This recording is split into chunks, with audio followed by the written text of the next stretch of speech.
Welcome to Flywire Network. We are interviewing Laiba for Global Health Scholarship. Tell us about yourself. What are you studying at what university? So my name is Laiba Mujeeb. I am 18 years old, entering my second year of honors science program at the University of Waterloo, where I study various types of sciences such as chemistry, biology, and physics. I love my program and I'm always excited to learn something new every year. I was always fascinated by phenomena as a child, like why do ice cubes melt and why do vegetables burn? And I always found myself explaining my questions using a scientific explanation. And that's when I knew I had a passion for science. My program also allows me to take courses where I can apply into graduate school, such as pharmacy school, where I intend on getting my doctorate in pharmacy. And I'm also a pharmacy technician, and I have been working part-time for 2 years now. What hurdles have you had to pursue to overcome your studies? The biggest hurdle I overcame to pursue my study was immigrating here to Canada.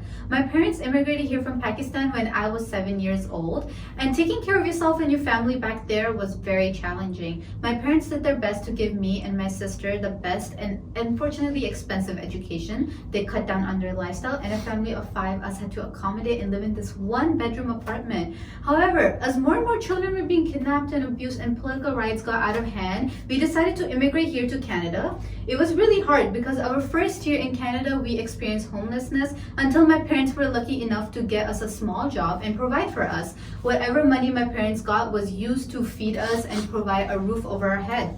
And I remember the struggle my family and I went through every time I stay up until 2 a.m. to study, every time that I worked my 2 jobs to provide for myself and save up for my education, and whenever I see a big challenge ahead of me in my academic. What do you hope to achieve with your education, and how does it relate to the theme of the scholarship? Well, a theme of the scholarship is to give aids to students who are committed to enhancing health outcomes and quality of life for people all over the world and work towards global health.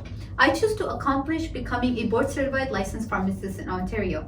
My goals relate to this theme because pharmacists throughout the world are one of the most accessible healthcare providers and often the first healthcare professionals people see when they need advice. As a pharmacy technician, I have seen pharmacists positioned across the communities to provide care and advice, especially for vulnerable people in limited resource settings. In desperate times of a global pandemic, the job of a pharmacist is the most important and key roles in society. Pharmacists have worked day and night providing testing and immunization against COVID-19. Pharmacists provide these service to everyone out of good faith and not appraisal. This is why I work hard to become a pharmacist who engages in providing easier and the best health care to patients from all over the world, establish myself as a healthcare provider, and serve as a global health practitioner.